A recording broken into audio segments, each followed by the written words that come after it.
apakah jin bisa makan janin? Ya. Dan yang menarik di sini sebenarnya bukan bahasan masalah janin tersebut ya. Justru yang mau saya bahas adalah operasi sesar yang sudah dilakukan Ibu Evi sejak pertama kali melahirkan anaknya. Ya. Karena sempat ada bahasan yang viral bahwasanya operasi sesar itu pasti karena jin. Di sini kita harus insaf ya, kita harus berdiri di tengah-tengah. Pertama, tidak selamanya orang yang dioperasi sesar itu disebabkan karena gangguan jin. Bisa jadi karena pinggulnya sempit, bisa jadi karena sebab-sebab medis yang lain. Ini bukan ranah saya untuk membahasnya. Kita serahkan kepada dokter yang memang ahli di bidang kandungan. Tapi yang akan kita bahas di sini dari sisi ruqyah, dari sisi ilmu perjinan, jinologi. Kita bisa tanya kepada Ibu Evi, ya, kira-kira apa yang menyebabkan beliau itu disesar? Biasanya orang yang kena gangguan jin, sesar yang memang karena disebabkan jin ya, sehingga tidak bisa lahiran secara normal, karena jin itu sangat anti dan takut itu kalau memang seorang wanita itu bisa lahiran secara normal. Kenapa? Bisa kebawa di arus aliran darah ketika bayi itu keluar. Makanya dia berusaha gimana caranya supaya orang itu dioperasi. Karena orang kalau sudah dioperasi ya, ada beberapa celah-celah bagi mereka itu untuk cepat untuk masuk dan menguasai orang tersebut. Kenapa? Karena kestabilan emosi orang yang pernah dioperasi beda sama orang yang belum pernah dioperasi sama sekali. Itu berbeda. Saya tidak bahas ini lebih dalam, kita langsung tanya saja kepada Bu Evi apa yang menyebabkan beliau itu dioperasi dari awal kelahiran anaknya. Dari awal hamil, anak pertama masuk usia 5 bulan, sering pendarahan tapi nggak ada sebab apa-apa.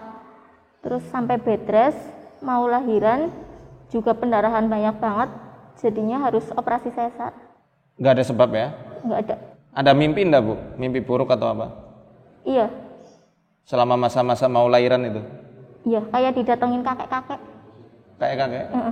Pas di rumah sakit juga kakeknya kayak ke ruangan saya rawat inap. Dan itu setelah melakukan ritual serandil atau sebelumnya? Sebelumnya iya. Udah seperti itu ya? Nah ini pendarahan, ini salah satu ciri ya yang bisa kita bedakan mana gangguan jin yang memang menyebabkan seseorang itu harus disesar ya, dan mana sesar yang memang murni secara medis dia itu ada sebab-sebab yang memberikan uzur orang tersebut harus disesar. Nah, hakikatnya sesar bukan hal yang dosa juga, bukan maksiat pada Allah. Tapi dari kisahnya Ibu Evi kita tidak bisa memungkiri bahwasanya jin memang bisa menghalangi seorang wanita itu untuk lahiran secara normal. Kita bisa merujuk kepada hadis ya, hadisnya Hamnah binti Jahash radhiyallahu anha tentang pendarahan. Bedanya Hamnah binti Jahash ini pendarahannya istihadah ya. Ketika haid pendarahannya enggak berhenti-berhenti. Adapun ibu masa kehamilan beliau pendarahan tanpa ada sebab yang jelas secara medis. Apa kata Nabi SAW terhadap pendarahan yang terjadi pada rahim wanita? Kata Nabi SAW, innama hadhihi raqdatun min raqadati syaitan. Sesungguhnya ini, pendarahan ini terjadi karena guncangan dari guncangan-guncangannya setan. Dihentak-hentakan itu supaya janinnya gugur, supaya terjadi pendarahan secara terus-menerus. Ditambah lagi mimpi didatangi kakek-kakek di ruang persalinan ya. Di ruang rawat inapnya waktu pendarahan. Di ruang rawat inap ketika pendarahan. Nah, ini ciri utama. Kalau sudah ada tanda-tanda seperti ini, hendaknya suami siaga untuk meruqyahnya. Toh kalau memang ikhtiarnya sudah maksimal, kok harus disesar, ya tidak masalah, sesar saja.